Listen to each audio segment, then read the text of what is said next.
Just now, and first question a lot of people have is, what happened with the polls? Yeah, and not just polls, but I mean, pundits, everyone. A clean sweep of misinformation and getting it wrong. I actually had a chance to talk with a couple of pollsters today who do national polling.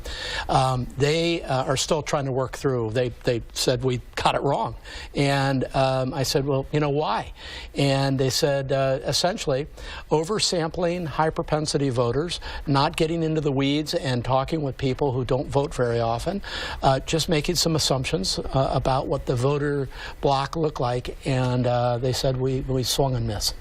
Well, we heard both Hillary Clinton and President Obama today talk about a smooth transition of power. President Obama even brought up the fact that him and George W. Bush had great differences, but during that transition they were able to make it work. Obviously, that is going to be a top priority. It is, and great credit to the President of the United States and Secretary Clinton for coming out and setting the right tone.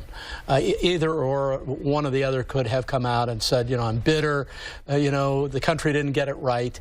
They both said, hey, let's swing in behind the president-elect and let's make this something that works. Obama in particular, President Obama in particular, talked about the fact that we're all Americans. We're not Democrats first, we're not Republicans first, we're Americans first. And he even used the word patriots first. Every first-term president comes in with no experience. They need help. Who can Donald Trump lean on for that help? He's going to go to the people who have been really loyal to him.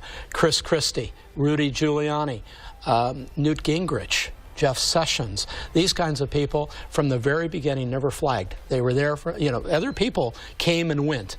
Even Paul Ryan was kind of there for a while, and then the Billy Bush tapes came out, and he said, nah, it doesn't. I can't do any more with this guy.